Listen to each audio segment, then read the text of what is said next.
ବିବାହିତ ମହିଳାମାନେ କାହିଁକି ଚୁଡ଼ି ପିନ୍ଧନ୍ତି ସେ କଥା ଜାଣିବା ପାଇଁ ଆସନ୍ତୁ ବି ଲାଇଫଷ୍ଟାଇଲ୍ ଚ୍ୟାନେଲକୁ ସବସ୍କ୍ରାଇବ୍ କରନ୍ତୁ। ଜାଣିବା ବିବାହିତ ମହିଳାମାନେ ଚୁଡ଼ି ପିନ୍ଧନ୍ତି ତାର ବୈଜ୍ଞାନିକ ଓ ପୌରାଣିକ କାରଣ କ'ଣ ଜାଣିବା। ହିନ୍ଦୁ ଧର୍ମରେ ଅନେକ ପ୍ରଥା ପରମ୍ପରା ଓ ସଂସ୍କୃତି ରହିଛି। ବିଭିନ୍ନ ପରମ୍ପରାର ଭିନ୍ନ ଭିନ୍ନ ମହତ୍ତ୍ୱ ମଧ୍ୟ ରହିଥାଏ। ତ ବିବାହିତ ମହିଳା ପାଇଁ କିଛି ନୀତି ନିୟମ ରହିଛି। ସେଥିମଧ୍ୟରୁ ଗୋଟିଏ ନିୟମ ହେଉଛି ଷୋଳ ଶୃଙ୍ଗାର।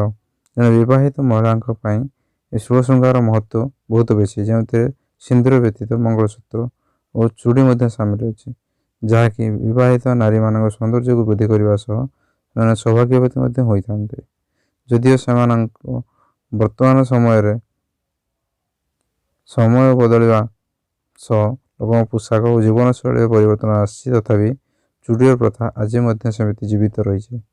ଏଗୁଡ଼ିକୁ ଏବେ ବି ଧାର୍ମିକ ରୀତିନୀତିର ଏକ ଗୁରୁତ୍ୱପୂର୍ଣ୍ଣ ଅଂଶ ଭାବରେ ବିବେଚନା କରାଯାଏ। ତେବେ ବିବାହିତ ମହିଳାମାନେ ଚୁଡ଼ି ପିନ୍ଧିବାର କିଛି ପୌରାଣିକ ଏବଂ ବୈଜ୍ଞାନିକ କାରଣ ମଧ୍ୟ ରହିଛି। ବର୍ତ୍ତମାନ ଆସନ୍ତୁ ଜାଣିବା ସେହି ସମ୍ପର୍କରେ। ଚୁଡ଼ି ପିନ୍ଧିବାର ପୌରାଣିକ କାରଣ।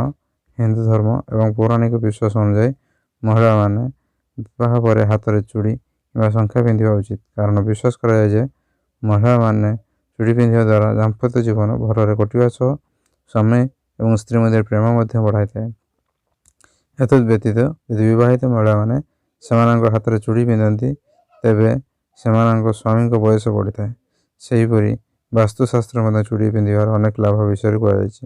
ବିଶ୍ୱାସ କରାଯାଏ ଯେ ଚୁଡ଼ିରୁ ବାହାରୁଥିବା ଶବ୍ଦ ଘରେ ସକାରାତ୍ମକ ଶକ୍ତି ସୃଷ୍ଟି କରିଥାଏ ଏବଂ ଘରେ ସୁଖ ଓ ଶାନ୍ତି ବୃଦ୍ଧି କରିଥାଏ। ହିନ୍ଦୁ ପରମ୍ପରା ଅନୁଯାୟୀ ଯେଉଁ ଘରେ ମହିଳାମାନେ ଚୁଡ଼ି ପିନ୍ଧନ୍ତି ସେମାନଙ୍କ ଘରେ କୌଣସି ଅଭାବ ରୁହେ ନାହିଁ, ଆର୍ଥିକ ସମସ୍ୟା ମଧ୍ୟ ଦେଖାଯାଏ ନାହିଁ।